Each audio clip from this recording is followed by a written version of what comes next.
Então, na semana passada, nós terminamos perguntando, a pergunta foi, para sermos cheios do Espírito Santo, é preciso que andemos como andavam os apóstolos, como andarios, tendo se desfeito dos seus bens materiais. E aí nós falamos que é sim e não, sim, para sermos cheios do Espírito Santo, nós precisamos andar como andavam os apóstolos? Sim, precisamos. Como andarios, se desfazendo dos bens materiais? Não necessariamente. É preciso você andar como os apóstolos no sentido de santificação, de dedicação à vida cristã. Como andarilhos? Não. Você não precisa se desfazer de todos os bens materiais. Mas nós lemos lá em 1 Timóteo capítulo 6, versículo 10, que Paulo fala que o amor ao dinheiro é a raiz de todos os males. Então, a gente poderia entender que você precisa se desfazer do apego aos bens materiais, mas não dos bens materiais em si. Para algumas pessoas, bens materiais não faz diferença nenhuma. Para outras, quanto mais bens materiais ela tem, mais autoconfiante ela fica, menos dependente de Deus ela é. E aí, como consequência, mais vazia do Espírito Santo essa pessoa vai estar e logo não vai andar como os discípulos andavam. Então, não necessariamente andar como andarilhos, andar sem desfazer todos os bens materiais, andar como João Batista, no meio do deserto, comendo mel e gafanhoto. Não é isso. O que vai influenciar é o seu comprometimento e a sua santificação para com Deus. Tudo bem até aí? Próxima pergunta. Se bastava que Cristo morresse por nós, por que houve que lhe acontecesse tamanha comoção por parte dos judeus, de modo que eles mesmos o condenaram? Seria para que não fossem libertos da culpa em terem escolhido e agido mal?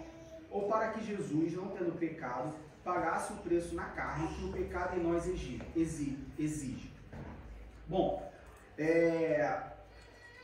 primeira coisa, a morte de Jesus ela não foi uma morte provocada estritamente pelos judeus.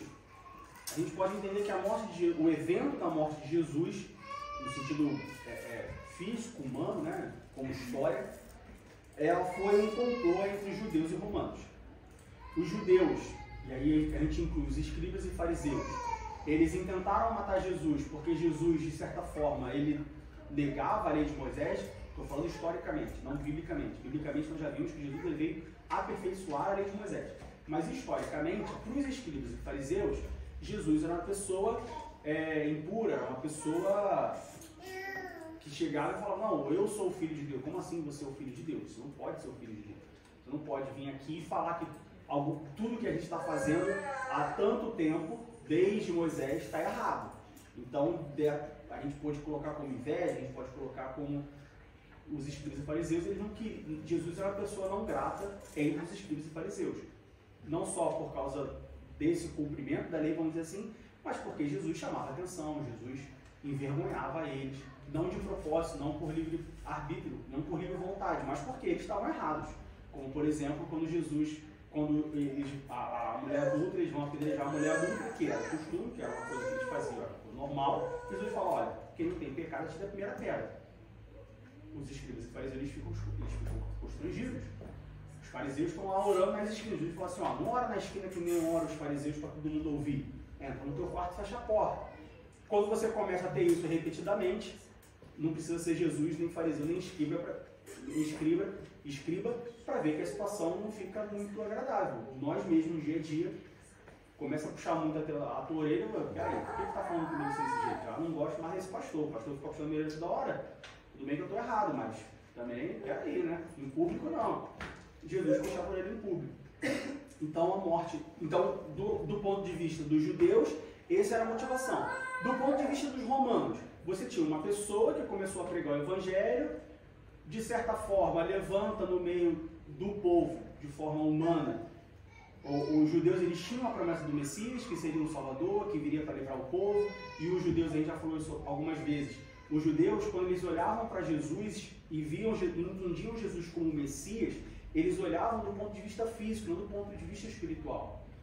A esperança dos judeus, quando entendiam que Jesus era o Messias, reconheciam Jesus como Messias, é que Jesus tinha vindo livrar eles fisicamente do Império Romano e restaurar a nação de Israel como era nos tempos de Davi. A maioria dos judeus entendiam Jesus como Messias nesse ponto de vista. Não como Jesus, o Salvador, libertador da sua alma, do seu espírito, para te levar para a vida eterna. Tanto que a gente vê isso nos evangelhos, fica muito claro, os judeus, mas espera aí, você não vai libertar a gente? Como é que você está falando que, né, a César o que é de César, sabe? Que eles tinham esse conflito. E os romanos, obviamente, não ficaram felizes com isso. Não ficaram felizes com isso. Porque se você tem um povo que agora cria uma nova religião, que segue uma nova pessoa, essa situação pode acabar gerando uma rebelião, vamos dizer assim, ou gerando uma insatisfação popular, que fica muito mais fácil você controlar um povo insatisfeito, um povo que reclama, um povo que reivindica, por mais que eles sejam, por mais que Israel estivesse sob o domínio do Império Romano, nenhuma nação, vamos dizer assim, ou nenhum império dominador quer que os seus dominados estejam insatisfeitos, estejam questionando, fazendo perguntas, se rebelando, dá trabalho. Então a gente pode dizer que a morte de Jesus não foi exclusivamente arquitetada pelos judeus, mas sim um complô entre os judeus e romanos. Tá? Essa é a primeira parte. E espiritualmente falando, vamos abrir em Romanos capítulo 5, versículo 10. Romanos capítulo 5, versículo 10, depois 2 Coríntios, depois 1 Pedro. Começando com Romanos 5, 10, diz assim, Romanos 5, 10. Porque se nós, sendo inimigos, fomos reconciliados com Deus pela morte de seu Filho, muito mais, estando já reconciliados, seremos salvos pela sua vida. Agora 2 Coríntios capítulo 5, 2 Coríntios 5, 21. Aquele que não conheceu o pecado, o fez pecado por nós, para que nele fôssemos feitos justiça de Deus. E por último, 1 Pedro capítulo 3, versículo 18. 1 Pedro capítulo 3, versículo 18.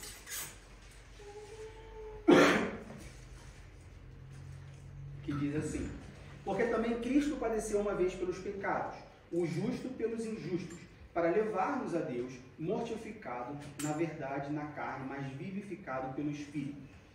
Nesses 3 versículos nós vemos que Jesus ele tinha que morrer, porque somente através da morte dele, o sacrifício perfeito seria feito, e aí nós teríamos para sempre acesso à salvação, sem precisar sacrificar uma vez por ano, como era feito antigamente, no costume dos judeus. Então assim, Jesus ele precisava morrer, ele tinha que morrer. E essa morte, tirando toda a simbologia da morte de Jesus, que foi uma morte de cruz, que era a morte mais desprezível que tinha, era a morte mais, que era uma morte destinada para ladrões, para pessoas bem ruins, vamos dizer assim, era a morte mais desprezível que existia na época. O fato de Jesus ter sofrido, tudo que ele sofreu, tirando toda essa simbologia do sofrimento, Jesus ele tinha que morrer de alguma forma. E essa forma não poderia ser uma forma natural. Jesus não podia morrer de gripe, Jesus não podia morrer de Covid, Jesus não podia morrer de câncer, de qualquer outra doença, Jesus não podia morrer de velhice. Ele tinha que ser morto. Ele tinha que ser morto por alguém. Entende? Por quê? Porque a morte de Jesus não foi uma morte, foi um sacrifício. E um sacrifício, alguém mata alguma coisa. Alguém entrega alguma coisa, alguém dedica alguma coisa como morte. Então Jesus ele tinha que ser morto por alguém. Ele não podia cair, tropeçar, bater a cabeça e morrer. Porque não é sacrifício, é um acidente. Ele não podia pegar uma gripe e ficar doente e morrer. Porque aí é uma morte natural, decorrente da natureza humana, porque pecou e agora o corpo não é mais imortal e por isso morre. Então ele tinha que ser morto por alguém. Porque cruz, por toda a simbologia que tem a morte na cruz, o sofrimento, a humilhação, o cumprimento das profecias lá do Antigo Testamento. Então você tem toda uma simbologia e um cumprimento de uma profecia para comprovar que Jesus era mesmo o Cristo, que Jesus era mesmo o Messias prometido. Entende? Mas Jesus ele tinha que morrer de qualquer forma. Ainda em Levítico capítulo 11, Levítico capítulo 17, versículo 11. Levítico capítulo 17, versículo 11. Nós vamos ver que somente o sacrifício Somente um sacrifício resultaria em perdão de pecados. Levíticos capítulo 17, versículo 11. Porque a alma da carne está no sangue, pelo que vou tenho dado sobre o altar, para fazer expiação pela vossa alma, porquanto é o sangue que fará expiação pela alma. E aí Hebreus capítulo 11, verso 22. Hebreus capítulo 11, verso 22. Vai dizer, pela fé, José, próximo da morte, fez... Não, 22.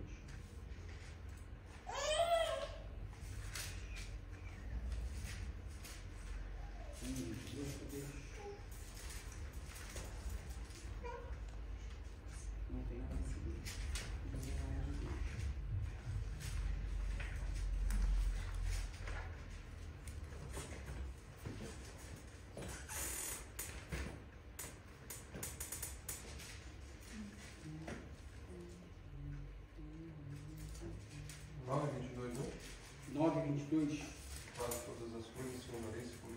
Isso. E quase todas as coisas, segundo a lei, se purificam com sangue. E sem derramamento de sangue não há remissão. Muito obrigado. Então nós vemos que Jesus ele precisava ser sacrificado. A gente pode resumir assim. Jesus não precisava ser morto, ele precisava ser sacrificado. A morte é a consequência do sacrifício. Fica melhor a gente colocar assim, com essas palavras. Jesus ele precisava ser sacrificado. Porque somente através do derramamento de sangue, por um sacrifício, há remissão de pecados. Para que a gente não precisasse sacrificar todo ano, para que a gente pudesse estar próximo para sempre de Deus, Deus então ele sacrifica o seu único filho. Ele não mata, ele sacrifica. Qual a diferença entre matar e sacrificar? Qual é a diferença de Jesus teve que morrer e Jesus teve que sacrificá-lo? Quando você fala sacrifício, a própria palavra já te dá ela já denota, já traz um significado muito maior. E isso é importante, pessoal. Palavras são importantes. Um dos problemas, um dos desvios doutrinários que nós temos hoje, um dos maiores perigos que a igreja enfrenta hoje é justamente a troca de palavras. Você pega o texto bíblico, as novas traduções, elas tentam, não vou nem colocar aqui a malícia no coração dos tradutores, mas eles tentam deixar o texto de mais, melhorar, facilitar a compreensão do texto, mas em troca disso eles mudam as palavras. Só que quando você muda uma palavra, você muda o sentido daquela frase. Então você trocar sacrifício por morte, sabe? Não, Jesus foi sacrificado. Alguém tinha que morrer, alguém tinha que ser sacrificado. Para eu não ser sacrificado, Deus sacrifica Jesus no meu lugar. Isso faz diferença. Se apeguem às palavras. Fala. Eu tenho uma pergunta. Pergunte. Você teria alguma versão bíblica para... Aconselhável? Porque assim... Então... no aplicativo, né, da Bíblia, Holy, não sei, Bible, Holy, não sei o quê, tem vários. E eu estou numa versão que ontem eu ouvi até, e não foi legal. Qual é a versão? Não sei. Então, olha só, não tem uma versão, e para quem está fazendo seminário, isso eu imagino que fica bem óbvio, não existe a versão perfeita. Toda versão ela vai ter discrepância. Não vou falar falha, mas toda versão vai ter discrepância. Por quê? Porque você está usando um texto de uma língua muito antiga, o hebraico, o aramaico, o grego, apesar de não ser o grego antigo, ser um grego mais moderno, mas é uma língua de 2000 anos atrás. Uma língua que ela tem um formato, uma estrutura gramatical completamente diferente da língua latina, que é da onde veio o português. Então, discrepâncias sempre vão haver. O que eu recomendo, Diego, recomendo, tá? A Assembleia de Deus, ela usa ao mês a revista corrigida. Então, o que eu recomendo a Bíblia que eu trago para o culto é a corrigida. É a que eu trago para o culto. Vou estudar a Bíblia, vou preparar uma pregação, vou preparar uma saudação. Aí você lê a corrigida, você lê a atualizada, você lê a NVI, você lê a NTLH, que são traduções mais novas. Eu conheço a NTLH. Então, a NTLH, para ser uma Bíblia padrão, vamos dizer assim, eu não gosto. Porque a NTLH, ela muda muitas palavras, ela facilita muito a compreensão do texto, mas ela muda a palavra, quando muda a palavra, muda o sentido. A NTLH, por exemplo, é boa para criança. Se você fosse uma pessoa uma professora de criança, não, dou aula para criança. Bom, então sempre que você preparar uma aula para as crianças, usa a NTLH. Porque as crianças vão entender isso mais fácil. Mas ainda assim, a NTLH, ela muda as palavras muda. E o contexto muda também. Muda. Porque... Só que para uma criança não faz diferença. Você não, por exemplo, morte e sacrifício. Uma criança não consegue alcançar morte e sacrifício. Mas faz diferença. Eu acredito que faça diferença sim. Assim, para criança não faz quanto para adulto ou para um adolescente. Porque uma criança não sabe o que é um sacrifício. Ué, mas existe. Mas ele aprendeu certo. Mas nessa idade, ela não vai aprender, ela não vai entender sacrifício e morte. Mas sacrifício... Porque ela não sabe o que é sacrifício. Uma criança de 6 anos, uma criança de 7 anos, ela não sabe o que é um sacrifício. Ela sabe que Jesus morreu por mim. E para ela, para uma criança, uma pessoa morrer por ela já é uma coisa, caramba, morreu por mim, já é uma coisa que marca, sabe? Uma coisa que impacta. Um adolescente, o João, por exemplo, 12 anos, 14 anos, ele já sabe que é sacrifício. Então, para ele, tem que ser sacrifício. Mas uma criança de 6 anos, de 4 anos, de 5 anos, então, a morte é uma ensinar para criança. Não, veja bem, mas não serve. Tá, mas assim... É questão de alcançar. Não, por exemplo, sei, é errado você ensinar uma criança uma equação de segundo grau para uma criança de 6 anos de idade? Não. Conhecimento nunca é demais. Mas a criança vai entender o que é uma equação de segundo grau? Não vai. Multiplicar, por exemplo. Você vai ensinar divisão, multiplicação para uma criança de 6 anos, ela não vai entender. Ela vai entender mais, ela vai entender menos. Mas multiplicar não. Mas não significa que é errado, significa que você vai explicar sacrifício e morte. E você vai falar sobre sacrifício e morte, diferença e tal, que você vai falar, tá bom. Para ela morreu. Então você vai gastar tempo ensinando, falando sobre sacrifício, mas ela não vai conseguir alcançar a ideia de sacrifício. No final, na cabeça dela vai ser, sacrificar é morrer. E aí ela vai achar que sacrifício é igual a morte. Para ela vai ser a mesma coisa. Mas sacrifício e morte são duas coisas diferentes. São, mas então, a criança ela não tem a capacidade intelectual de entender o que é um sacrifício. A profundidade da palavra. É, a profundidade da palavra. Ela não sabe o que um sacrifício envolve. Para ela, sacrificar é matar. Se você falar assim, porque Deus sacrificou Jesus. Então Deus matou Jesus? Para ela vai entender isso, que Deus matou Jesus. Porque ela não entende o que é um sacrifício, o que envolve um sacrifício, a ideia de um sacrifício, entendeu? Uma criança de 6 anos ela não tem essa compreensão. Por isso, então deveria ter uma idade para que ela aprenda o certo, né? Quando ela crescer, ela vai aprender o certo. Quando ela tem 6 anos, ela vai aprender que Jesus morreu por mim, por ela. Quando ela fizer 12, ela vai aprender que essa morte foi um sacrifício. Não, eu falo porque, às vezes, como você está falando, fica confuso você explicar uma coisa, ela não vai entender. Tipo assim, é como se você estivesse ali explicando, ensinando para a criança, você ensinou até esse ponto, aí depois do outro ponto, tipo assim, é como se perdesse aquele resto. Não, você não vai perder, é o que eu estou falando. Com 6, por Daniel eu falo, filho, olha só, Jesus morreu por você. Aí ele entende, Jesus morreu por mim.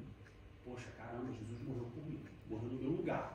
Para ele isso já é uma coisa tipo, caramba, Jesus morreu no meu lugar. Quando ele fizer 12, eu falo assim, filho, lembra que eu te falei que Jesus morreu no seu lugar? Lembro, pai. Essa morte foi um sacrifício. Você sabe o que é um sacrifício? E aí, se ele já souber o que é um sacrifício, ele vai associar. Se ele não souber, eu explico para ele o que é um sacrifício. Mas com 12, ele tem capacidade intelectual para entender o que é um sacrifício. Com 6, ele não tem. Por exemplo, uma criança, você fala assim, Jesus te ama. E para ela, o Jesus te ama, o Deus te ama, é o amor de pai. O Daniel acha que o Jesus e Deus ama ele como eu amo ele. Porque quando uma criança olha para Deus, ela vê pai. Ela associa a pai. A associação com uma criança de Deus é a figura de um pai. Então a forma como eu trato o meu filho, como um pai trata o filho, para o filho é como Deus trata ele. Então se eu sou um pai, que eu só bato, que eu só brigo, que eu só só faz coisa errada, que eu nunca acaricio, para ele Deus é só isso. Se eu sou um pai, que eu só faço bem pro meu filho, só beijo, faço tudo o que quer, todas as vontades, mimo ele, para ele, Deus é isso. Uma criança, a figura de Deus é a mesma figura de um pai. Tá? Por quê? Ela não consegue alcançar diferentes tipos de amor. Quando ela for adolescente, ela vai entender que amor na Bíblia, você tem o amor filho, o amor eros, o amor ágape, você tem vários tipos de amor. Mas com 12 ela consegue entender isso. Com 6 não. Por que uma criança, por exemplo, geralmente menina, ela fica competindo com a mãe sobre a atenção do pai? Porque para ela é amor. Se o pai ama a mãe e o pai diz que ama ela, então tem que fazer a mesma coisa. Porque para ela amor é amor. Não tem diferença de amor. Para um adolescente não. O adolescente consegue entender. Não, o amor do meu pai para mim é um. O amor do meu pai com a minha mãe é outro. O amor do meu pai com os irmãos da igreja é um terceiro completamente diferente. Entende? Mas não seria então certo ensinar a partir dos 12 anos? Não, porque aí você vai esperar ele fazer 12 anos para o seu filho entender que alguém morreu por ele? Não, não seria o caso. Eu creio que o que você está querendo dizer é o seguinte. Você sugeriu que a versão NTLH é mais, digamos, aplicada para criança. Isso porque uma criança ela não vai sentar como nós aqui, a gente vai poder debruçar aqui sobre um versículo e dizer assim, olha, pela palavra juízo que está escrito aqui, eu creio que ele quis dizer o seguinte sentido, e tal, tal. Sobre a versão revista corrigida, a gente pode debater mais, porque a gente já estuda a palavra. Uma criança ela não estuda a palavra, porque ela não conhece a história e o contexto histórico que está na Bíblia. Então a NTLH é mais aplicada e indicada para uma criança, para que ela primeiro absorva a história, para que ela saiba quem foi Jesus. Porque se dizer que uma pessoa morreu para ela, não faz diferença. Agora, quando ela sabe, Jesus foi um cidadão lá e tal, filho de Deus, que veio e não sei o quê, aí começa a assimilar a história, aí conforme ela própria vai lendo essa versão, ela vai começar a desenvolver curiosidade. No fato dela desenvolver curiosidade, você faz com ela, ó, essa versão explica com mais qualidade isso. Quando você, eu creio que a questão do pai e o filho, ou pai e filha, enfim, ou mãe, enfim, ter o tato e o diário para poder conversar com o filho a esse respeito, de modo que quando a criança tivesse curiosidade, ela vem perguntar para o pai, poxa, por que fizeram isso com Jesus? Por que mataram ele? Sim, Poxa, aí você explica o porquê. Aí você vai e explica, ó, segundo essa versão tal, aí você aborda esse critério, muito bem isso, não? Isso aí.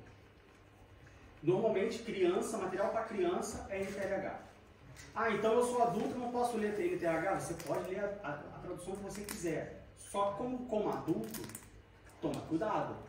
Não fique só na NTLH, não fique só na NVI. Tem a tradução brasileira também, que é a tradução mais fiel.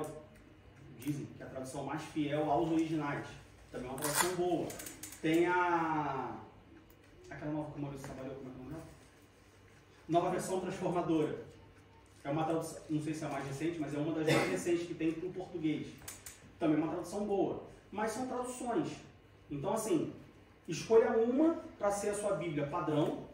Vou para o culto, vou para não sei onde, é aquela Bíblia que você lê no dia a dia.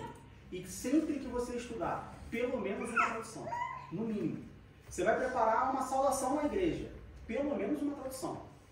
No aplicativo você pode ter várias Você pode comparar. E quando você troca a versão no aplicativo, ele mantém no versículo, na passagem que você estava. Então é muito prático. Você leu uma passagem, você vai trocando a versão e vendo o que as outras versões estão falando, entendeu? No mesmo versículo. Pelo menos uma.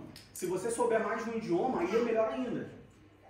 Que nem o pastor Jair várias vezes falava isso, sabe? Porque isso aqui na Bíblia luterana, na Bíblia em alemão de Lutero, a tradução de Lutero, então se você souber mais de um idioma, aí você lê no português, na corrigida e na, sei lá, nova versão transformadora, ou na tradução brasileira, ou na NVI. Aí você sabe inglês, aí você vai para King James e lê inglês. Aí você lê alemão, aí você vai para luterano e alemão. Caramba, mas tudo isso por causa de uma salvação? Sim, por causa de uma salvação. Pô, mas dá trabalho. Se fosse fácil. Então, você está querendo dizer que todo mundo tem que ter essa grande...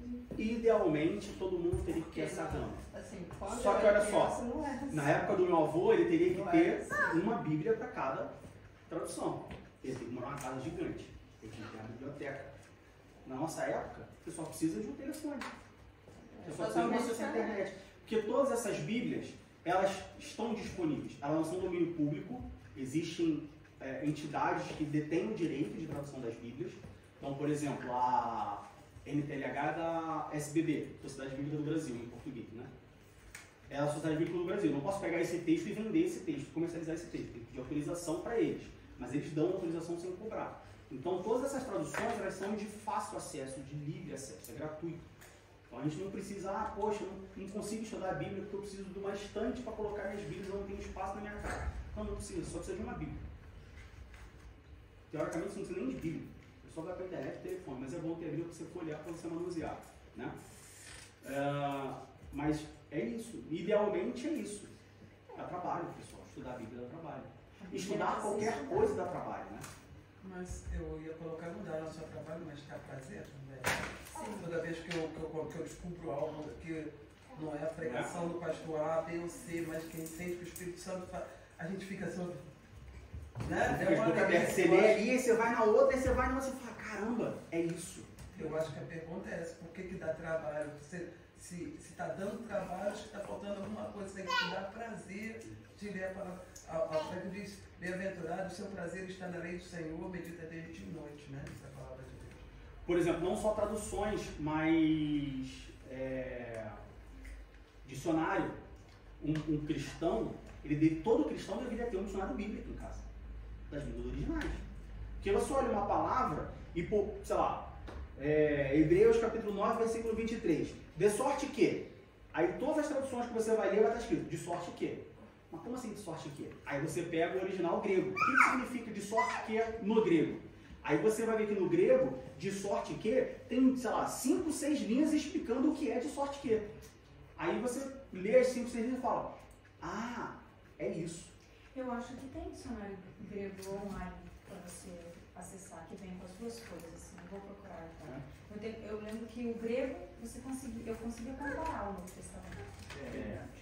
Esse eu não sei se tu chegou a anotar aí na época para poder falar sobre isso, mas eu vou falar já dele.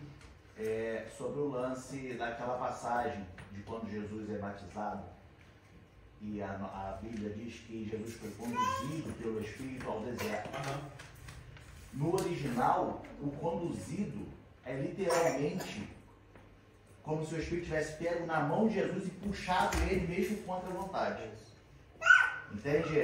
Entende como é que muda a tradução? A gente lê, pelo Espírito Jesus foi conduzido ao deserto. Tá, interessante. Mas no original, o conduzido é literalmente Jesus falando assim, não vou pro deserto. E o Espírito falando, tu vai sim. Agora tu vai. Entendeu? Chegou a tua hora. Esse é o sentido. E aí é o interessante. Aí você lê isso e fala assim, não, muda tudo. Muda, é outra história. Porque uma coisa, Jesus foi conduzido. Claro, ele é filho de Deus. Jesus, chegou a hora do deserto. Tá bom, tô indo lá. Por aqui, ele tava por aqui. como homem, né? Só que não foi assim que Jesus foi. Aí quando você lê e fala que o Espírito Santo conduziu Jesus, igual eu levo o filho para a escola, não, você vai para a escola agora comigo, você fala assim, Jesus era homem. Se Jesus venceu, eu também posso. Porque tem dia que eu não quero ir para a igreja, mas o Espírito Santo vai e fala assim, não, tu vai, hoje é domingo, tu vai para a igreja sim. Veio como muda o sentido, como muda o entendimento? Então todo cristão ele tem que ter pelo menos uma Bíblia em casa, tem que ter um dicionário, tem que ter uma concordância bíblica, tem que ter. É investimento. Assim como, eu sou profissional de TI, eu tenho que investir em curso, eu tenho que investir em material, eu sou enfermeiro, eu sou arquiteto, eu sou, sei lá, qualquer profissão do mundo, você tem que investir naquilo que você faz. Como cristão, nós temos que investir naquilo que a gente faz. Dá trabalho, é difícil, é cansativo, mas tem que ter, é a sua vida, é a diferença na sua salvação. Fala. Eu acho também um outro ponto muito interessante é que eu lembro isso no meu tempo de bem jovem na igreja, é meditar na palavra, não é só, você tem que estar meditando. Eu tirei isso essa semana e às vezes um versículo que você já leu 500 vezes, mas quando você tira ele sozinho, começa a meditar, só o que quer dizer essa palavra. Não é só tomar um dicionário disse assim, senão você tem que meditar o que significa isso. E aí, botar a cabeça. Vou pegar esse gancho e vou pular uma pergunta só para pegar esse gancho. Aí entra, próxima pergunta. O crente pode praticar meditação? Pode.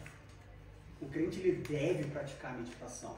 Josué capítulo 1, versículo 8. Deus fazia isso.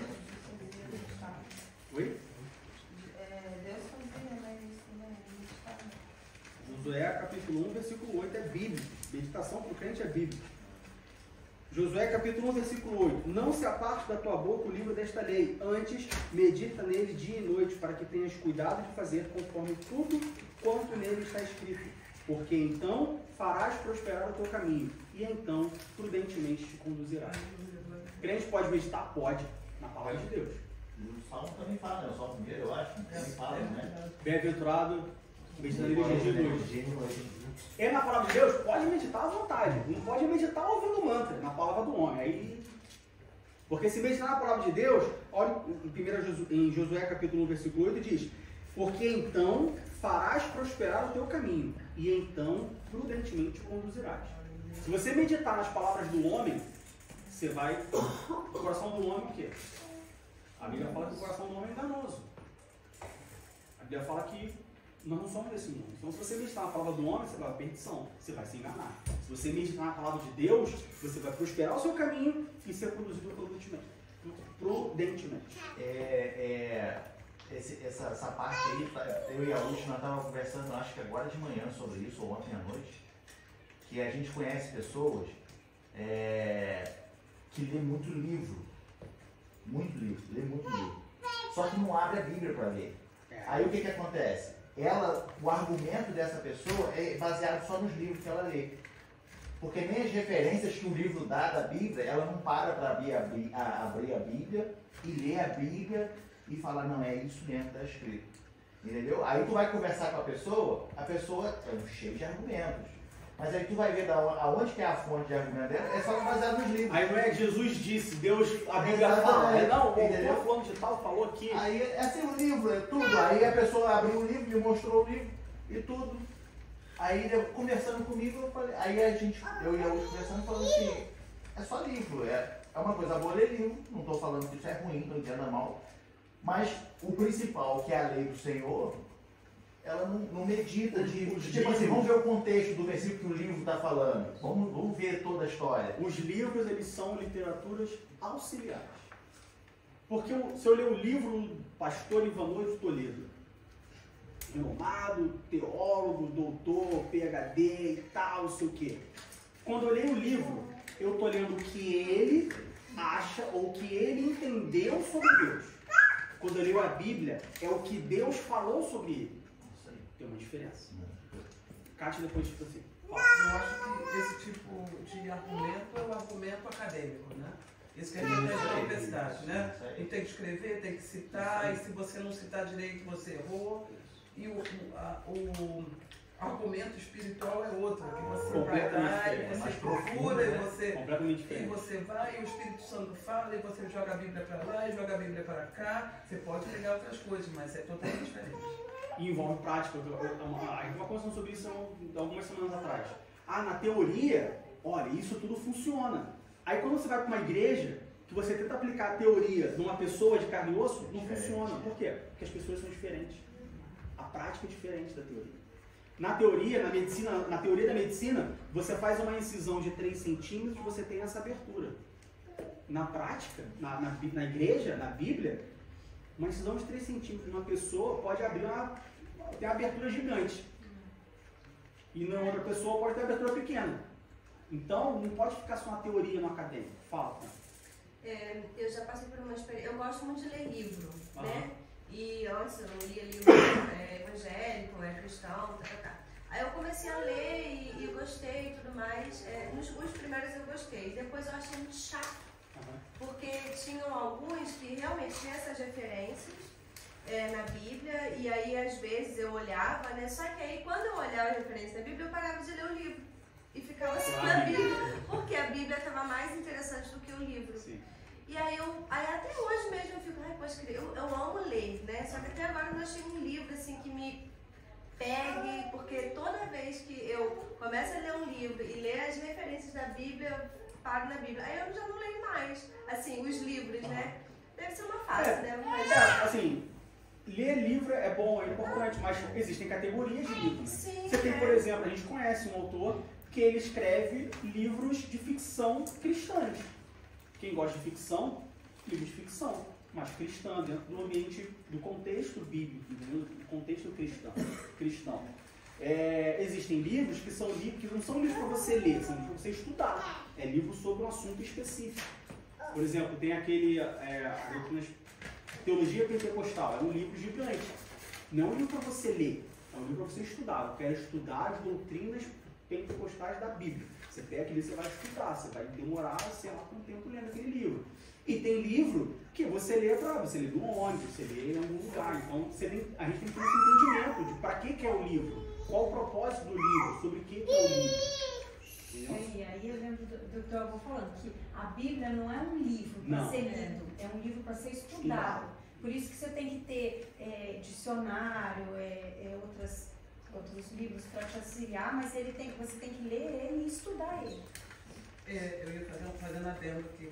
Eu acho que tem que copiar um pouquinho dos judeus, né? Aquela coisa de você ouvir também, né? Porque eu gosto de ler, eu não gosto de ler a Bíblia calada. Eu gosto de botar na cozinha, tenho a minha paz, boto meu chá e gosto de ler alto. Aí eu começo a entender, porque uma coisa, a palavra de Deus vem pelo ouvir também dentro do teu coração. E ali dá um discernimento. Às vezes eu leio de ponto de ônibus, eu estou aqui, a minha cabeça está no trabalho, eu tenho que fazer isso, eu tenho que já voltei. Eu já li 2 páginas, não ficou nada. Mas quando eu leio alto, para mim pode ser meia folha, pode ser o que for, mas é um trabalho. Deus entra e assim que os judeus todos, você vê lá, aquela escola de todas as crianças, eles começam a ler aquilo e ler e fica lendo, e aquilo entra na tua cabeça. Bom, passando para o próximo. Então, o crente pode meditar na palavra de Deus de dia e de noite, exclusivamente, e pode ter certeza que vai ser bênção. Próxima pergunta. Polêmicas. Que músicas nós podemos cantar? Podemos cantar músicas sem saber a intenção no coração do compositor? Bom, vamos lá. Primeiro vamos separar músicas do mundo e separar músicas da igreja, vamos dizer assim, né? Vamos começar pela mais fácil. Música da igreja. Bom, música da igreja, a gente tem que entender, seria bom se todo mundo entendesse o que é a música, mas vamos lá. Nem toda música é um louvor. Existem músicas que são louvores a Deus, existem músicas que são músicas que falam sobre Deus e tem músicas que são louvores aos homens. 3 tipos de músicas. Então, posso cantar qualquer tipo de música? Depende. Que música você está cantando? Se é uma música de louvor aos homens, eu diria que não. Se é uma música que fala sobre Deus, bom, melhor você falar sobre Deus do que falar sobre qualquer outra coisa. Tudo bem. Mas tenha em mente que não é uma música que louve a Deus.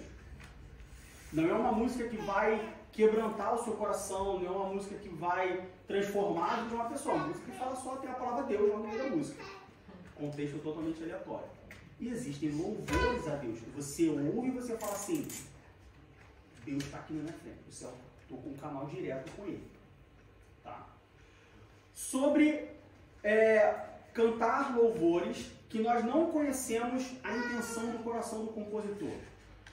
Bom, não faz sentido você ter que saber a intenção do coração do compositor para poder cantar uma música.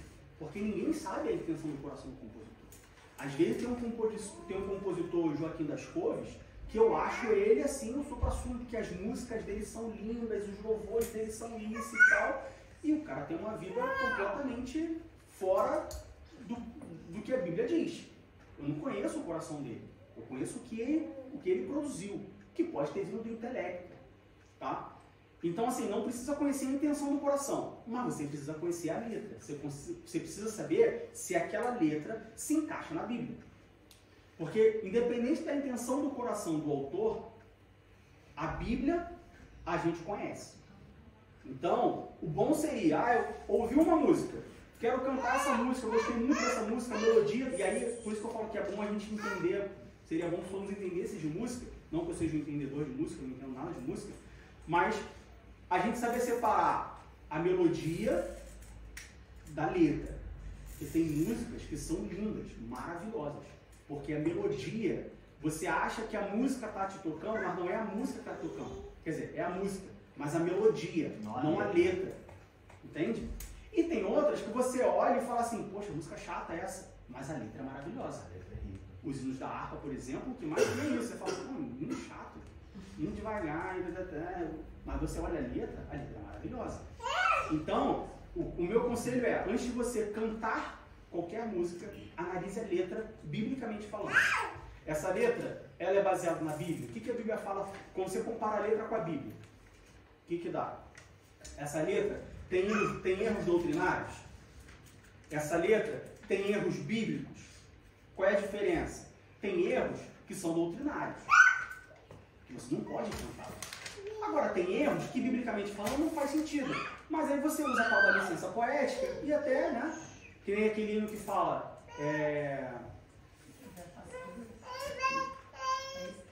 da face de Deus. Como é que é? Fala que quer ver. Tem um hino que fala que eu quero ver a face de Deus. Meu irmão, se você quer ver a face de Deus, ou você está no céu, né? E você não está no céu, porque o céu não foi inaugurado, ou você vai morrer, porque quem viu a face? Nem Moisés viu a face de Deus, gente. Como você quer ver a face de Deus? Tem outro que fala, não, porque Deus vem, eu brinco com a Fabiana, porque ele vem saltando pelas nuvens, saltando pelos montes, com olhos de fogo, os cabelos são brancos como a neve. Tipo assim, é uma alegoria que... Assim, você quer cantar, você canta, não tem nada de errado, mas é uma alegoria. É animado. Mas não vai imaginar que Jesus já vem saltando como o coelhinho da Páscoa com os olhos de fogo, sabe assim? Então tem que saber separar essas coisas. Tem outro que fala que vai ver Jesus descendo nas nuvens. Quem vai ver Jesus descendo nas nuvens, a gente vai falar sobre isso em algum momento, mas do ponto de vista escatológico, quem vai ver Jesus descendo nas nuvens é quem ficou para trás e para a grande tribulação. Então, assim, quando você cantar, tudo bem, a gente entende que tem um contexto ali, entende a mensagem, até porque o autor ele pode seguir uma linha escatológica diferente. Então, tem que ter esse entendimento. Porque para nós, assembleanos, nós cremos que nós seremos arrebatados antes da grande tribulação. E esse arrebatamento, a gente não vai ver Jesus descendo. A trombeta vai tocar e a gente vai subir. Jesus não vai descer. Então, por isso que você tem que entender o que você está lendo. É igual o Felipe fala para o aluno. Entende tu o que lês? Parafraseando, entende tu o que cantas? Então, analisa a letra e entende a letra. Fala. Mas eu não posso ter o desejo de querer ver. Bom, o desejo você pode, mas você não vai ver. Sim, mas... Jesus descendo. Eu costumo pensar da seguinte forma. Eu até estava pensando isso com o Diego, que aconteceu no Brasil. Lá uma pessoa chegou para mim e falou, eu quero orar tanto, chegar ao nível de ver a glória de Deus igual Moisés viu. Aí eu olhei para a cara dele e eu vi a sede nos olhos dele e eu não falei para ele assim, para que isso não vai conseguir, porque eu vou matar a fé da pessoa. Falei, vai orando, quem sabe um dia tu consegue. Entendeu? Porque eu entendi que o seguinte, por mais que ele não vai ver, mas se o desejo do coração dele é se aproximar de Deus, vai chegar uma hora que o Espírito Santo vai falar com ele, filho, isso foi Moisés, contigo eu trato diferente, entendeu? E assim eu não matei a fé dele, e ele continuou orando, e depois ele entendeu que... Vai atingir uma maturidade, ele vai entender que ele não vai ver a face. Ele foi arrebatado. Foi arrebatado. Enoque 2. Entendeu? Então, e aí, é isso. Então, assim, o desejo, igual a irmã está falando, eu não posso ter desejo? Tem desejo, dobra o seu joelho, vai orar, porque eu tenho certeza que o Espírito Santo em algum momento vai falar contigo assim, contigo eu vou tratar diferente. O teu desejo é esse, mas contigo eu vou te tratar assim. E quando ele tratar contigo diferente, você vai falar, caramba, muito melhor do que eu estava querendo. Entendeu? Porque se encaixa para você. Aquilo foi para eles. Agora, para você, o Espírito vai te direcionar para o lado. Entendeu o que é licença poética na música. Na semana passada a gente respondeu sobre Samuel lá, que falava, Samuel, e disse Samuel. Não foi Samuel que falou, foi um demônio. Mas a licença poética do texto, a ferramenta de linguagem do texto, colocou Samuel disse para o leitor entender quem estava falando, não que era Samuel de fato. Na música é a mesma coisa. Existem expressões que você canta acreditando, que você canta ali confiando, mas que não vão de fato acontecer. O lance, que aí tem que tomar cuidado mesmo, né? É o lance daquele derrama tua Shekinah. Derrama tua Shekinah. Você canta, derrama a tua glória, derrama tua Shekinah. Se Deus derramar a Shekinah, a gente é fulminado. Shekinah é a glória de Deus. É a glória que era derramada no Santo dos Santos. Lá no tabernáculo. Eu sou a primeira a correr. Então como que eu vou cantar falando, derrama a tua Shekinah? Se derramar a Shekinah, não vai sobrar um. Então eu não posso cantar isso. Biblicamente, teologicamente, essa letra está errada. Não posso cantar. Se fosse fácil, não seria difícil. Que nem a outra lá da Livar, se não me engano. Sonda-me. Sonda-me. Quebranta-me. Sonda-me. Lá que Davi canta, que Davi fala no Salmo, sonda-me, no original, é virar do avesso. É expor todos os seus defeitos, todas as suas feridas. Você quer que Deus faça isso? Porque nesse sonda-me não está expondo só para você. Não, é expor para todo mundo. Mais ou menos. O sonda-me é eu pegar... eu falo, sonda-me. Tá, o sonda-me é Deus me botar aqui na frente e revelar para vocês todos os meus erros. Quem eu realmente sou. Você quer que isso aconteça? Mas eu contava esse sonda-me, é como se tipo, limpasse. Não é. Mas eu Mas não é. Então, mas desde quando a gente teve essa aula, dá licença, desde quando a gente teve essa aula do sonda-me, eu amo esse louvor. Esse sonda-me. dá medo na hora de cantar. Pera. Esse louvor foi o louvor da minha conversão.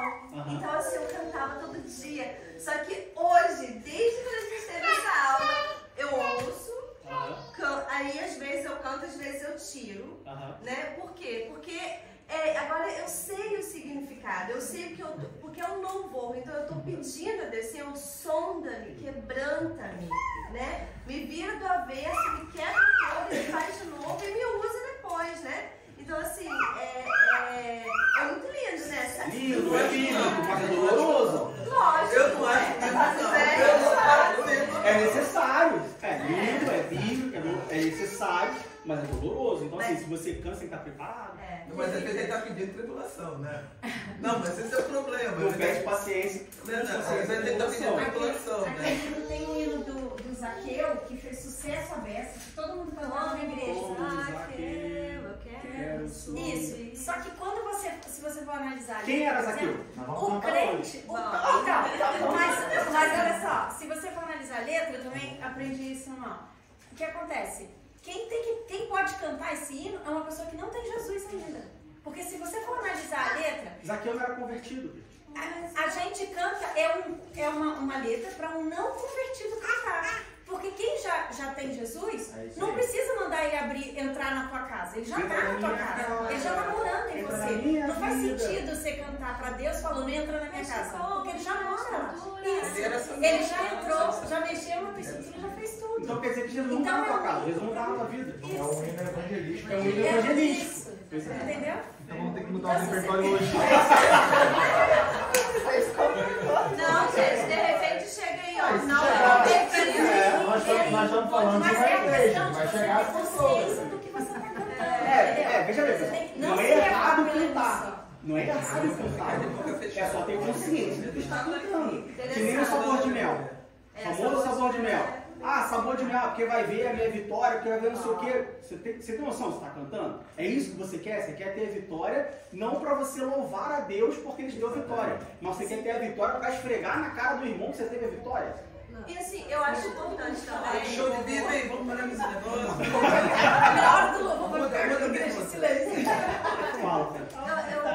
Eu acho importante também, indo pro lado, saindo do lado intelectual e indo pro lado espiritual também, às vezes Deus, ele fala pra gente, o Espírito Santo toca no nosso coração, olha só, isso aqui não tá, esse louvor aqui não é legal.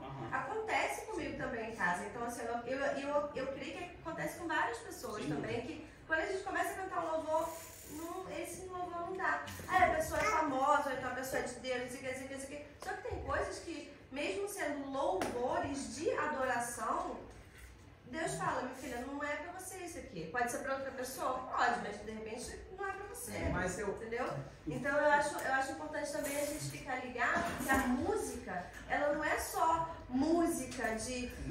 O louvor é louvor e adoração a Deus, né? Então, assim, a gente precisa realmente ter essa consciência, primeiro essa consciência e pedir discernimento a Deus para que Ele toque o nosso coração. Tem que saber separar. Você quer ser soldada? Exatamente. Mas eu acho que vamos fazer propaganda da Escola Bíblica Dominical, né?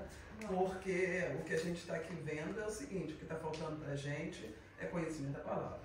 E não é só saber a palavra, não é só ler todo dia, mas saber naquilo, também ter o discernimento de quando a gente ouve uma coisa e fala, pera lá, eu nunca parei, eu cantei tanto som na minha, eu falei, será que foi por isso que eu recebi tanta tribulação? Eu entendi, eu volto pra casa, agora cantando a culpa é minha. Agora você canta do lado lá, vou passar uma prova com Deus. Não vou mais brigar com Deus. Agora você canta outro.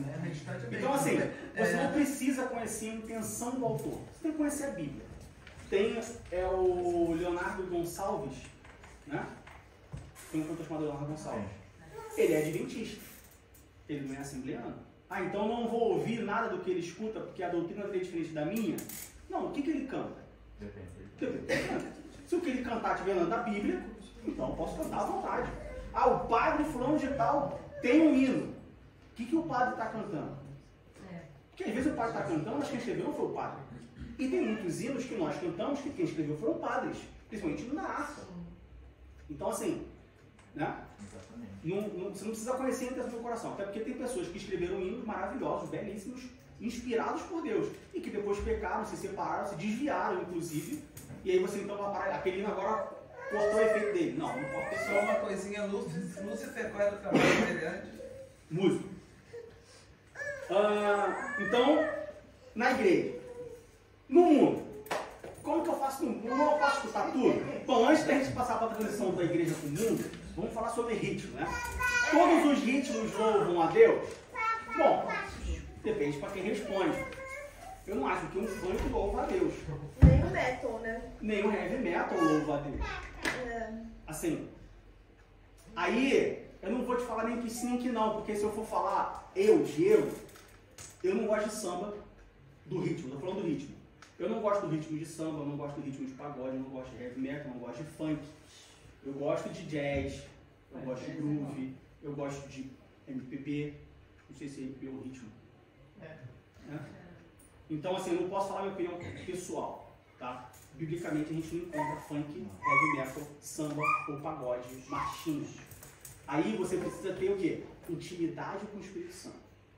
Porque o Espírito Santo vai te falar, olha só, esse aqui pode, esse aqui não pode, esse aqui deve, esse aqui não deve. Ó, aqui você está louvando. Aqui tu passou da conta.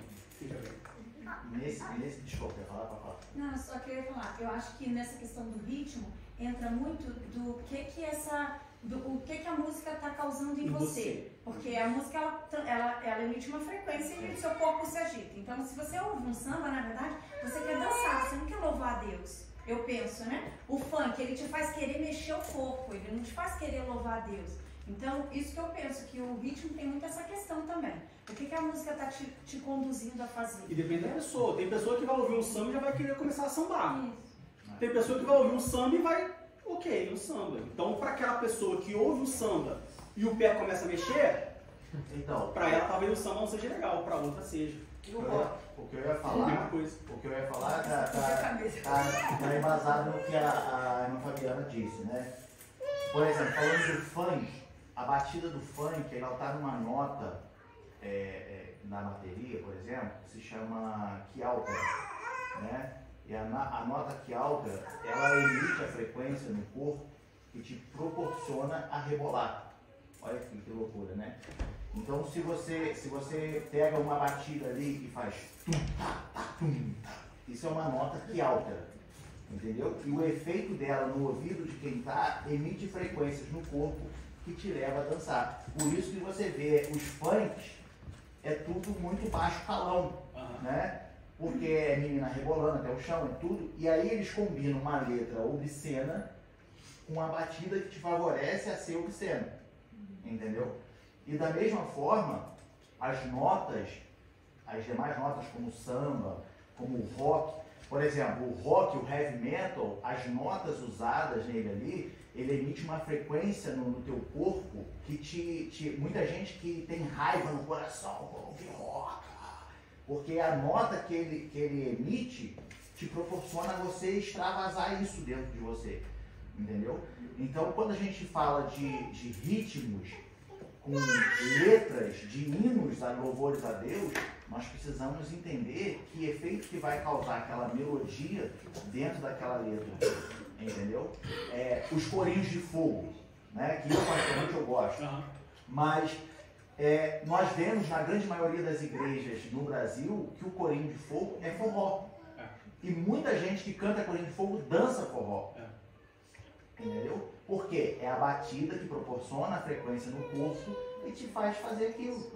Entendeu? Então, nós temos que tomar cuidado, entendeu? Porém, agora vamos abrir um outro parênteses. Temos que meditar, temos que estar sempre como cristão, sendo guiado pelo Espírito, porém, você vai me perguntar qual o ritmo ideal, qual a melodia ideal para um hino cristão. A gente não vai achar, porque o mesmo ritmo que eu toco aqui, toca no mundo, toca em qualquer lugar. Exatamente. Tem hinos da harpa, que o ritmo dos hinos da harpa eram músicas de bordéis. Ah, é? Igual tem hino nacional dos países, dos né? países. A melodia do hino da harpa é a melodia do hino de um país. Exatamente. Então não existe um ritmo, depende de cultura. Se for no Nordeste, um hino no Nordeste, composto por por um nordestino, ele não vai ser um hino com MPB. Não. Ele vai ser provavelmente um forró, um baiãozão, um baião, alguma coisa assim. E tudo bem. Então é que todos os ritmos louvam a Deus. Existem ritmos que louvam mais, outros não são tão apropriados. Você tem também a questão do testemunho, dependendo de onde você está, dependendo de com quem você está falando, com quem vai ouvir. Você tem a questão do testemunho. Fala, Tu tinha comentado semana passada a respeito dos filmes de terror. E eu tinha comentado muito com eles, eu até comentei que no dia que eu falei do outro testemunho.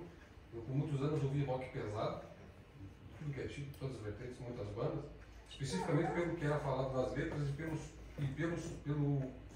efeito sonoro. O heavy metal em si, ele foi, como é que eu vou dizer para você? Ele foi criação, foi ideia de um cara que eu vou citar o nome do cidadão. A intenção dele com o grupo foi, eles viam que muitas pessoas iam tipo um drive-thru da vida, onde você parava com o carro para poder assistir um filme num telão. E eles viram que muitas pessoas iam lá para assistir filme de terror. Eles qual que foi a ideia dos caras? Em vez de, se esse pessoal gosta de ir para ficar vendo filme de terror, vamos fazer então nós músicas de terror. Aí os caras começaram a bolar essa ideia e começaram a fazer riffs de guitarra, sons tentaram, tanto que tem efeitos de guitarra hoje em dia, por exemplo, que tem ao lado, distorção, overdrive, metalzone, que foram criados e idealizados no estilo heavy metal por conta disso. Foram aperfeiçoados para criar uma sensação de terror, medo, raiva, ódio, coisas desse tipo. E muitas letras de muitas bandas hoje em dia, muitas bandas, eu antes de crer em Deus, ouvia bandas, Deus que me perdoe, satanistas. E achava legal pela rebeldia. E tinha bandas que eu escutava que o som, você não precisa, se eu falasse, como é que eu vou dizer? Se eu falasse para você, ó, o nome dessa banda é tal. Você não escutar o cara cantar, você só ia escutar ele tocar a guitarra. E mudasse depois outra música misturada dentro de outra, você ia saber na hora que aquela música era daquela banda. Pelo tipo que é tocado. Você sente tem uma identidade, você sente na hora que aquele negócio tem uma rebeldia, tem uma violência no corpo, como ele é elaborado. E tu falou na aula passada um negócio interessante sobre o filme de terror, que tu disse assim que, assim como acontece em filmes de terror no evento, pessoas morrem, tem uns relatos muito escabrosos que acontecem lá, da mesma forma acontece com muitas bandas de rock, quando gravam certas músicas meio satânicas, que acontecem, e os caras pobres relatam que acontecem umas coisas estranhas. Então tem que se levar em consideração que quando você escuta isso na tua casa, no caso de uma coisa especificamente satânica, você corre o risco de trair coisa ruim para sua casa. Mas também tem outra questão que físico já aconteceu no mundo espiritual. E também tem outra questão que qualquer coisa que nos tira de Deus, nos aparta de Deus, traz alguma dúvida na tua cabeça, não é bom. A questão não é se o estilo é bom ou se o estilo não é bom. Se isso coloca em você dúvida, se isso faz você querer ouvir mais um rock do que ouvir uma música de Deus, um louvor a Deus, então para com isso e escutar mais louvor de Deus. Qualquer coisa que te tire do caminho de Deus, não é Deus. Aleluia. Então, o ritmo e as músicas do mundo, as músicas seculares. Um crente pode ouvir música secular? Bom, Paulo em Coríntios fala, quer comais, quer bebais, ou façais outra qualquer coisa. Fazem tudo para a glória de Deus. Depende. Alguém aqui, para quem é casado, já foi casado, namorou, consegue um jantar a dois com a esposa ouvindo Cassiane? Quem é Cassiane? Cassiane. Assim, não é a melhor trilha sonora para uma noite romântica. Definitivamente não é Cassiane. Existem pessoas que, para estudar, colocam música clássica. Questão da frequência, identidade e tudo mais. Então, sobre músicas seculares, você tem a letra, você tem a história, você tem um ritmo. Você não vai ouvir um AC/DC, certamente não é uma música, não é uma banda apropriada para um cristão ficar ouvindo AC/DC. Né? Metallica, sei lá, Quadradinho de 4, Anitta. Qual é a mensagem dessas músicas? Porque tem músicas que, além de não serem mensagens boas, são mensagens que falam contra Deus, ou que falam contra a Bíblia. Vai contra os princípios. Vai contra os princípios bíblicos. E aí não faz. Como assim? Você vai cantar uma música dessa. O principal é, em tudo, ser guiado pelo Espírito Santo. A gente subestima a ação do Espírito Santo na nossa vida. Jesus falou, eu vou, mas vou lhes deixar um, que os guiará, os ensinará, os fará lembrar. Se você estiver sendo guiado pelo Espírito Santo, não importa se é AC/DC, Metallica, Cassiane, Lázaro, qualquer outro cantor, se é Celine Dion, se é Beatles, se é qualquer cantor, seja ele evangélico, seja ele gospel, seja ele mundano, seja qualquer ritmo, se é funk, samba, pagode, baião, forró, rock, não importa o que seja, o Espírito Santo vai falar, esse sim, esse não, esse pode, esse não pode, esse deve, esse não deve. Isso em música, isso em livro, isso em filme, isso em seriado, isso em programa de televisão, isso em programa de rádio, isso na internet, qualquer coisa, em jogo. Tem pessoas que o Espírito Santo vai falar assim, olha só, futebol não, meu amigo. Tem pessoas que Jesus fala assim, futebol vai lá. Futebol, um jogo de futebol. Não seria, tipo assim, talvez que o Espírito Santo fale não pelo vício? Certamente. Sim, ele conhece o Ele coração. conhece. Ele sabe que se eu ouvir alguma coisa, em mim vai surtir um efeito, nele vai surtir outro. Ele sabe que se eu ver alguma coisa, em mim vai surtir um efeito, nele vai surtir outro. Porque eu, tipo assim, eu ouço qualquer música, eu não me apego. Tem pessoas que são muito apegadas à música. Então, Espírito Santo. Não subestime a ação do Espírito Santo. Aleluia, glória a Deus. Amém? Próxima pergunta. Provavelmente a última. Tá, vamos começar por uma mais curta, depois a gente vai para outra. É bíblico usar objetos como chofar, arca da aliança, vestimento sacerdotal, candelabro, púlpito, como altar, objetos parte da cultura judaica, num culto? Não, não é bíblico. Abra em Romanos capítulo 10, do versículo 4 ao versículo 18. Romanos capítulo 10, do 4 ao 18.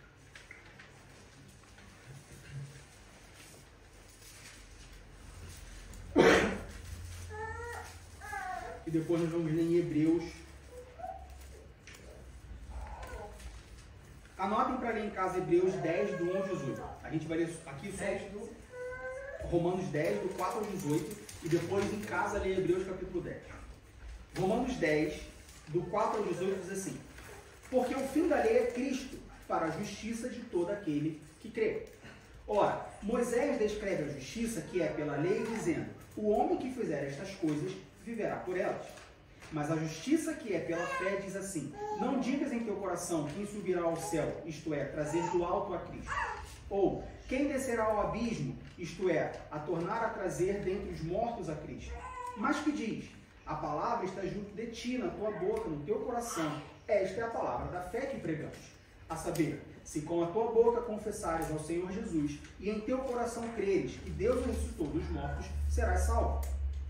Visto que com o coração se crê para a justiça e com a boca se faz confissão para a salvação. Porque a Escritura diz: todo aquele que nele crê não será confundido. Porquanto não há diferença entre judeu e grego, porque um mesmo é o Senhor de todos, rico para com todos os que o invocam. porque todo aquele que invocar o nome do Senhor será salvo. Como, pois, invocarão aquele em que não creram? E como crerão naquele de quem não ouviram? E como ouvirão se não há quem pregue? E como pregarão se não forem enviados? Como está escrito, conformosos os pés dos que anunciam a paz, dos que anunciam coisas boas. Mas nem todos obedecem ao Evangelho, pois Isaías diz, Senhor, quem creu na nossa pregação? De sorte que a fé é pelo ouvir, e o ouvir pela palavra de Deus. Mas digo, porventura não ouviram? Sim, por certo, pois por toda a terra saiu a voz deles, e as suas palavras até os confins do mundo. Então, a Bíblia, no Novo Testamento, para a igreja, não dá base para utilizar instrumentos, objetos da cultura judaica, do judaísmo, no culto cristão. Não existe base bíblica para isso. Ah, Diego, mas por que algumas igrejas usam, o pastor usa a vestimenta sacerdotal? Ou algumas igrejas têm o candelabro lá exibido? Ou algumas igrejas usam o púlpito como um altar? Não, o púlpito não é um altar. O púlpito é um local de destaque para as pessoas verem, para a voz sair melhor, né? Lá, quando a gente lê Esdras, quando foi ler, falou que, ó, assenta, botava um negocinho, um banquinho para a gente poder subir, para ele ficar mais alto, para a voz poder propagar. Então, o púlpito de uma igreja não é um altar, é um púlpito. Isso aqui é para eu poder apoiar aqui o tablet, para eu poder apoiar a Bíblia, botar o copinho aqui. É isso. Isso aqui não é um altar. Um púlpito não é um altar. É um púlpito. É um local. É uma ferramenta, né? É uma ferramenta. Então, candelabro, tocar chofar no culto, isso tudo não é bíblico. É errado? Olha, tudo que não é bíblico não é certo. Vamos dizer assim. Quais são os objetos ou os, vamos dizer assim, objetos que são pertinentes a um culto cristão? São os objetos da ceia: pão, vinho e água. Num culto cristão, os únicos objetos que deve haver num culto cristão é pão e vinho. Jesus é a água da vida, quer beber uma água, você pode beber uma água lá e a água da vida, tá aqui. Mas nada de água benta, a água não abençoa ninguém. Só um simbolismo. Mas, para ser bem escrito, pão e vinho foram os dois objetos que nós encontramos no Novo Testamento como objetos presentes no culto cristão. Todos esses outros são objetos do judaísmo, do Antigo Testamento. Ah, mas eu acho legal o pastor com a veste sacerdotal. Tá, então, próximo domingo, você busca lá um cabrito, você traz um cordeiro com você, porque a gente vai ter que sacrificar o cordeiro para que não seja pecado. E você não pode mais orar a Deus. Porque você quer usar o candelabro, você quer usar o quepá, você quer tocar o chofar, mas você não quer fazer o sacrifício? Você quer viver no tempo da graça? Não, então, peraí. Aí não dá, né? Ou você escolhe um lado ou você escolhe o outro. Então não é bíblico, tá, pessoal? Um culto cristocêntrico, vamos dizer assim, uma igreja cristocêntrica. O que é uma igreja cristocêntrica? Uma igreja onde Cristo é o centro, é o propósito daquele culto, daquela igreja, daquelas pessoas. Uma igreja cristocêntrica se abstém do uso desses objetos e dessas práticas. Alguma coisa? Duas coisas que eu quero falar. A primeira, pegando do gancho do sacerdote. As pessoas às vezes confundem, porque lá em 1 Pedro diz que nós somos a geração eleita ao sacerdócio real. Isso não quer dizer que nós somos sacerdotes, mas que agora nos convém exercer o caráter sacerdotal. Entendeu? Então são coisas distintas. Hoje nós exercemos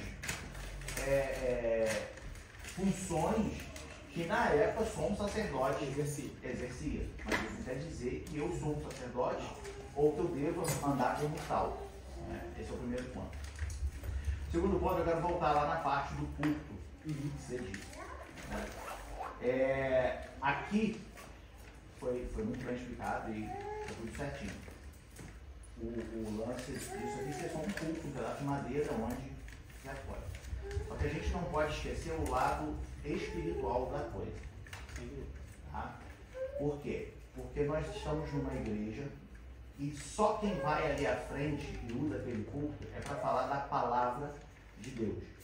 Logo, eu entendo que ali na frente, não que seja o altar, como ele destacou, né, que é o lugar santo, mas uma vez que eu temo a Deus e eu tenho a Bíblia em minhas mãos e vou ali à frente, onde ele está agora, eu tenho que ter o temor a Deus e a noção de que tudo que eu falar ali, eu tenho que cumprir, tenho que viver. Não, eu diria que não só no púlpito, na igreja. Não.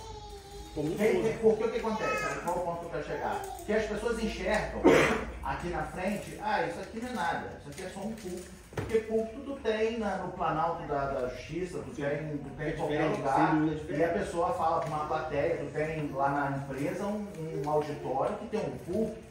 Então as pessoas confundem ou misturam essas coisas, né? Que é tudo igual. Eu vou chegar na igreja, vou falar no púlpito da igreja como se eu falasse no auditório da minha empresa. Não. Então, aí é nesse sentido que a gente tem que tomar cuidado e diferenciar de que, tipo, uma coisa é eu chegar na empresa ou chegar lá no meu trabalho e tô lá com 20 alunos me ouvindo e falar para eles. Outra coisa é eu chegar no púlpito de uma igreja e falar. Nem para a direita, nem para a esquerda. Nem ao local santo onde a presença de Deus desce, mas também você vai chegar aqui e contar uma piada. Então, assim, porque eu vejo que muitas das vezes as pessoas vão à frente e falam como se estivesse falando de uma plateia, de um auditório. Entendeu? Qualquer. Não, nós estamos falando de uma igreja, nós estamos falando de almas, nós estamos falando de salvação, nós estamos falando nós estamos lidando com a fé das pessoas. Então, muito cuidado ao ir ali na frente com essa mentalidade que isso aqui é só um púlpito. Não, cuidado. Porque quem está te ouvindo está esperando algo de você. Entende? E você é ferramenta de Deus. Né? A pessoa que vai ali na frente, eu recebi a oportunidade, aceitei a oportunidade. Quando eu aceito a oportunidade, eu tenho que ir ciente que, olha, Deus vai me usar para falar com alguém. Eu sou uma ferramenta de Deus. Então, eu não posso chegar aqui na frente e falar como eu falaria em qualquer lugar, em qualquer circunstância, entendeu? Aí só eu queria destacar para a gente poder entender isso aí. Sim. Alguma pergunta? Não? Bom, então rapidamente para a próxima e última pergunta. É bíblico ungir objetos? Não, não é bíblico. Não se unge objetos. Comprei um carro, vou levar a chave do carro para o pastor ungir. Não, vai correr até o risco da chave eletrônica, vai estragar a chave, vai ter um prejuízo do caramba. Então não unge chave não. Porque eu comprei a calça jeans nova, eu quero levar para o pastor ungir para eu usar essa calça, e quando eu usar essa calça eu vou emagrecer. Não existe unção de objetos. Não se unge objetos. Como eu disse anteriormente, os únicos objetos pertinentes a um culto é o pão e o vinho da ceia e a água do batismo, só. Quem tem a prática de ungir objeto é o candomblé, não é a igreja. O óleo. Você tem a unção com óleo de pessoas, mais especificamente enfermos. Tá? No Novo Testamento nós vemos a unção de enfermos. E também não é qualquer um, não é qualquer pessoa. Uma vez, uma pessoa que a gente conhece, ligou, mandou mensagem Fabiano e falou assim, pergunta ao Diego se eles têm óleo lá, porque eu queria ungir aqui as crianças, ungir aqui em casa. Óleo eu tenho, claro que eu tenho, eu cozinho. Mas não vou ungir ninguém, como assim? Ungir não é, vamos ungir. Não é assim. Você unge qualquer coisa, você unge qualquer pessoa. Uma função do presbítero, né? A unção dos enfermos, lá no Novo Testamento, nós vemos os presbíteros ungindo os enfermos. Mas também não significa que, não tem presbítero, então não unge. Não, você chama um pastor, chama qualquer pessoa. Né? Não é que só um presbítero, se um pastor for ungir, está errado. Se um diácono for ungir, está errado. Mas uma igreja que não tem presbítero, então como é que fica? Entendeu? Primeiro, a Bíblia fala dos presbíteros ungir, porque nós estamos falando dentro de um contexto onde os apóstolos colocaram presbíteros para dirigir as igrejas, entende? Portanto, a gente vê que o bispo e presbítero dentro desse contexto era a mesma coisa. Então, eles aconselham, se tem alguém enfermo, chame o presbítero da sua igreja, porque ele é o líder da sua igreja, que ele vai te ungir. Esse é o primeiro ponto. O lance da unção de óleo nos objetos, a gente vê a unção de óleo nos objetos lá no tabernáculo, No Antigo quando Deus Testamento. manda. Era uma separação, Sim. uma consagração. Aí o que acontece? As pessoas dizem, porque a Bíblia fala da unção. Então eu posso ungir minha casa, posso. Aí uma vez chegaram para mim e falaram, porque eu vou ungir meu carro, minha casa. Falei, tá, só que onde está vendo isso na Bíblia? Lá porque no tabernáculo todos os utensílios eram ungidos. Aí eu falei com ele exatamente, falei, tá, mas a tua casa vai ser só para cultuar a Deus? O teu carro vai ser só para servir a Deus?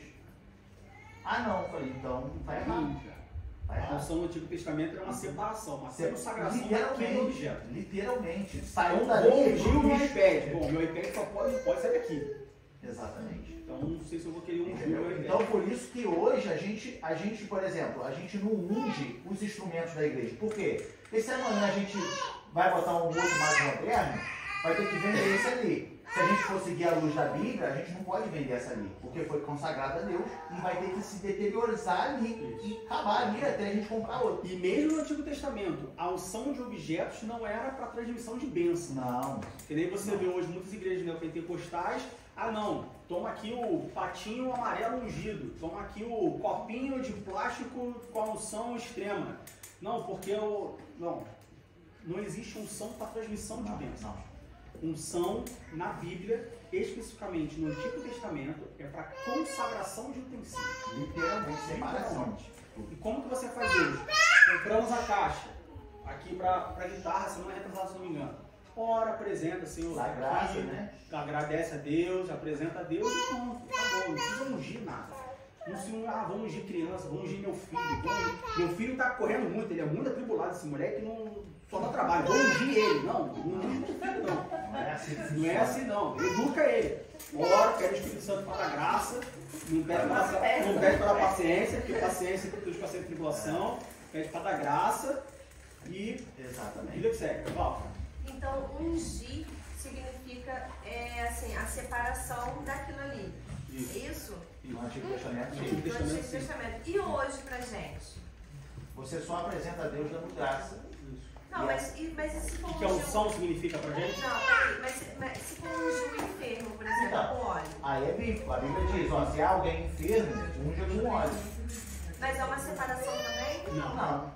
Os enfermos não. É para cura. Então está apresentando a Deus essa doença, né, essa enfermidade. Como se fosse isso. Ok. A simbologia, vamos dizer isso. É assim, eu estou ungindo aqui. A função é outra, né? A função é outra. A gente tem que ler o pé da letra. No Novo Testamento, o Espírito Santo é o óleo, é o Espírito Santo na Bíblia. Né? Entendeu? Ok. Obrigada. E pode, essa unção com óleo pode ser para uma pessoa que não é crente? Não há nenhuma. Não. Você diz que é ungir uma pessoa não é que é uma pessoa É enfermo. É enfermo. Agora, uma coisa importante, porque aí é bom a gente falar sobre isso, porque senão, no final do culto, dor de cabeça, me unge aqui que eu tô com dor de cabeça. É importante a gente também a gente entender o significado de uma unção e não banalizar o significado, não banalizar uma unção. Né? Você se perguntar, pode ungir uma pessoa não crente? Não tem nada na Bíblia que diz que sim, que não. Tá, então semana que vem a família inteira vem aqui, separa as 5 litros de óleo que a gente vai ungir todo mundo. Assim. Não, eu falo assim, você como visitante, e aí ele conhece.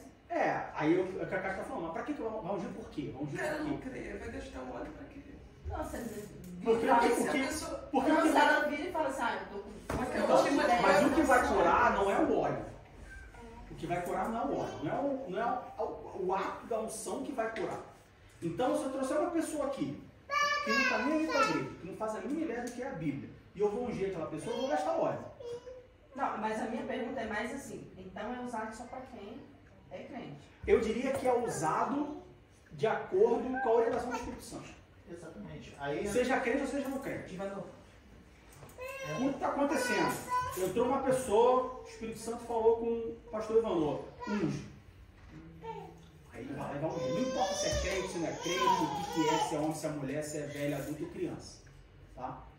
Mas o óleo não deve ser usado para, não, pessoal, só, todo culto agora, no final do culto, faz uma filinha aqui que a gente vai ungir todo mundo. Já vi. Não é assim que funciona. Já vi. Aí você está banalizando a unção com óleo. Ainda que seja bíblico, ungir os enfermos. Mas isso não significa que todo culto vai ter uma filinha depois do culto de pessoas doentes para você ungir. Você está banalizando não só o artefato, mas a simbologia. Fala. Eu acho que é importante também a gente usar a palavra como uma palavra aí também, Ana. Ele falou que o Espírito Santo vai dizer para quem é, em qual momento, não é qualquer pessoa.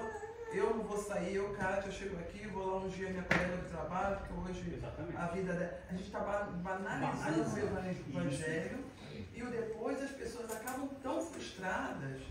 Não, que foram ungidos pela irmã Kátia, que na Iraque, irmã Kátia, pois é, né? Aí não dá certo, aí depois muitas atrapalha talvez a salvação, o caminho do Senhor, a pessoa. Eu acho melhor trazer para a igreja, o Espírito Santo vai tocar, não promete nada, que a gente também não pode prometer que você vai na igreja, vão ungir, você vai ser curado. Você não sabe, Deus tem um propósito em cada vida. E a outra parte que eu ia para completar, é exatamente o que a irmã Kátia está dizendo, é o seguinte: chegou um não crente aqui, e ele chega para mim e fala assim, pastor, eu quero ser ungido, eu estou enfermo, eu sei que tem a unção de óleo.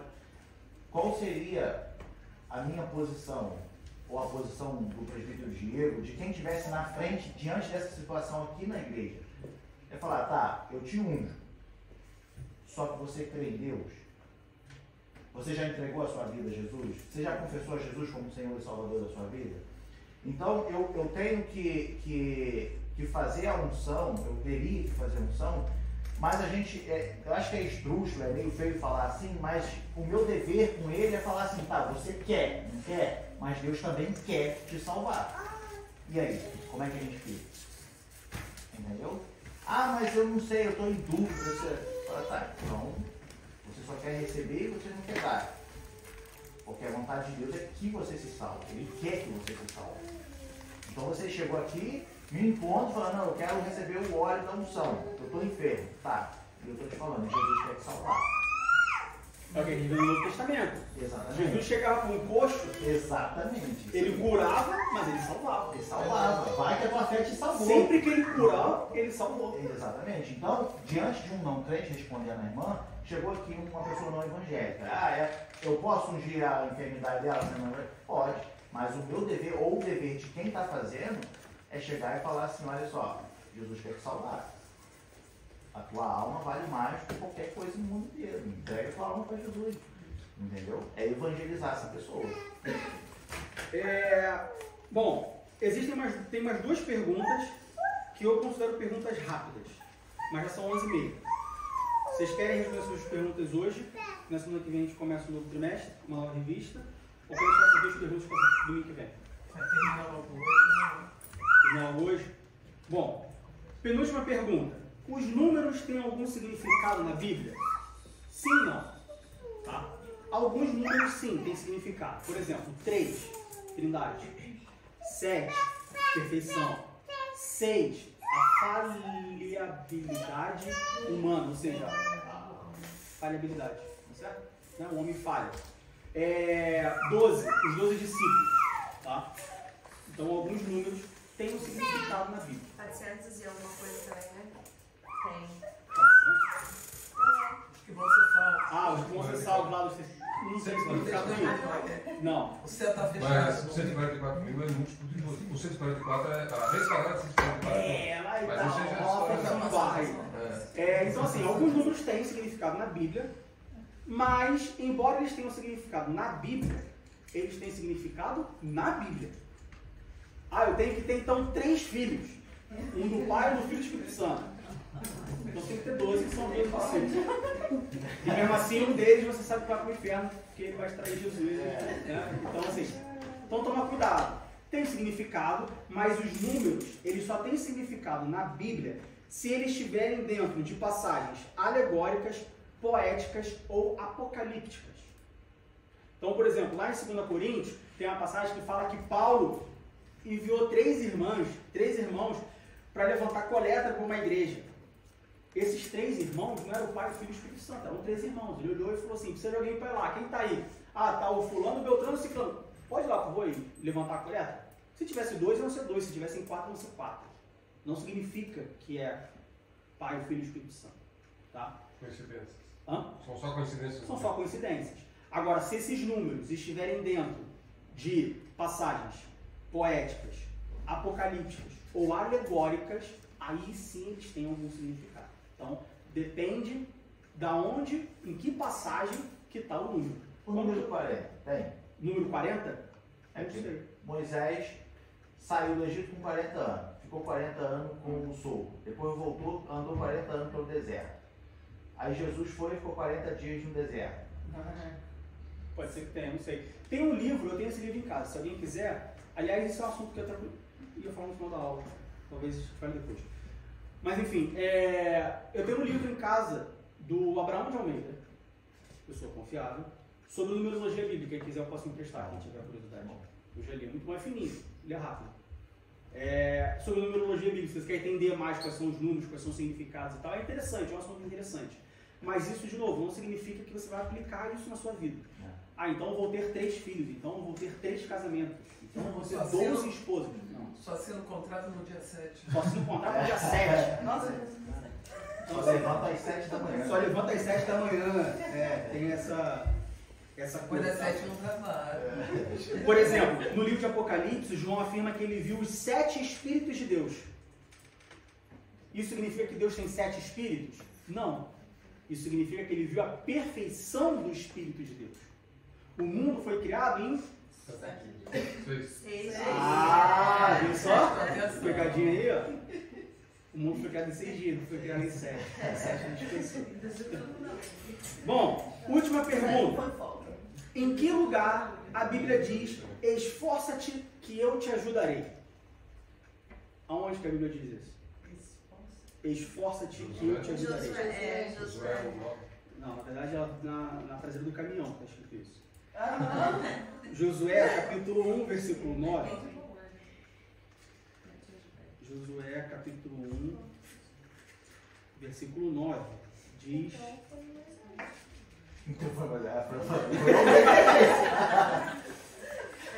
Josué, capítulo 1, versículo 9, diz: não te mandei eu, esforça-te e tem bom ânimo, não pasmes, nem te espantes, porque o Senhor teu Deus é contigo por onde tu Mas é a verdade poética, né, que você falou, né? Não é verdade poética.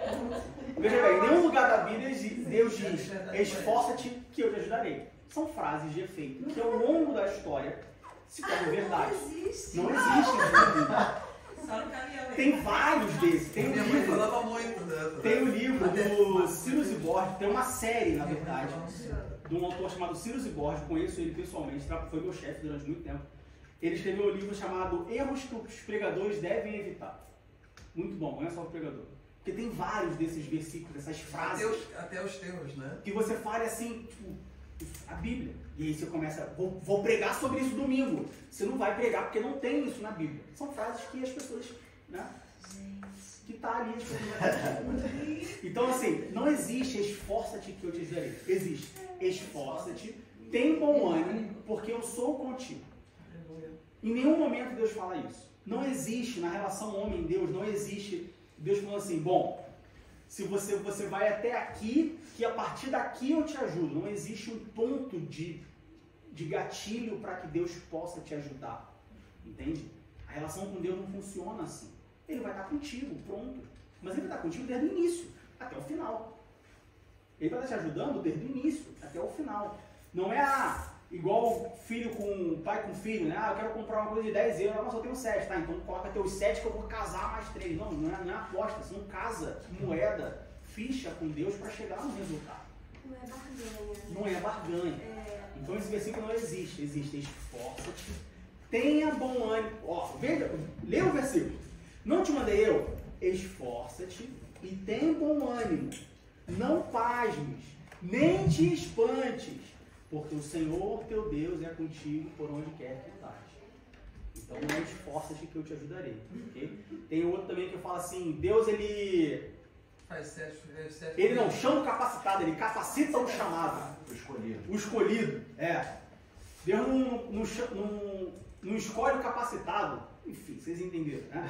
É tipo assim, eu vou acreditar e Deus vai me capacitar. Não, olha só. A casa de Deus não é. A obra de Deus não é bagunça. Sim, Deus não separa. Não, então ele só vai separar como obreiro a pessoa que tem curso e faculdade e tal. Não é assim que funciona. Deus, de fato, ele capacita o chamado, ele capacita o escolhido.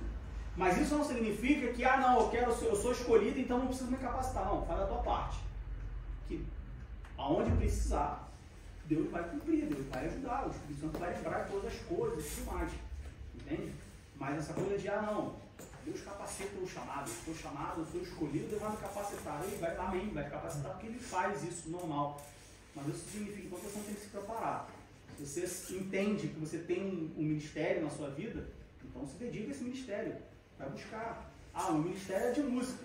Então, Deus me chamou para ser músico. Eu vou ficar aqui, vai baixar o Espírito Santo, eu vou tocar todo. Não, isso aí é espiritismo. Isso aí não existe. Isso aí é a possessão demoníaca. O demônio faz isso. Deus não faz. Se o meu ministério é o ministério da música, então eu tenho que me dedicar, eu tenho que ensaiar, eu tenho que estudar, eu tenho que ir lá. O ministério da palavra, o ministério do ensino, então eu tenho que ler, eu tenho que estudar, eu tenho que fazer o curso, e fazer de novo, e me aprofundar mais ainda. Deus vai capacitar, sim, mas também tem que ter preparação. Ok? Então, esforços que eu te ajudarei não está na Bíblia. Bom, pessoal, acabamos com todas as perguntas. Na semana que vem a gente começa uma nova revista, mas isso não significa que não podem haver mais perguntas. Se alguém tem perguntas, mande as perguntas e a gente vai fazer a mesma coisa. Pegar essas perguntas, agrupar, categorizar, ver o que a Bíblia responde, o que a Bíblia não responde. Depois que terminar a revista do próximo trimestre, que começa a semana que vem, sobre o livro de Ezequiel, a gente faz um perguntas e respostas número 2. Ok? Então não desanime, foi muito boa, gostei muito da contribuição de vocês. Perguntas boas, algumas que você pode ir lá e falar assim, que nem, em que Jesus foi tentado? Tá, uma pergunta, uma curiosidade. Você quer saber? E nós aprendemos que Jesus foi tentado em todas as coisas, assim como nós somos tentados em todas as coisas.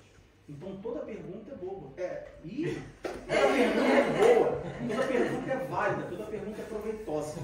Então não se deixe constranger, não se deixe parar. Porque minha dúvida é muito simples. Porque minha dúvida é... Não existe dúvida ruim.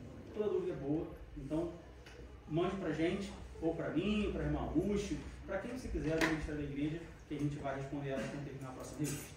Amém?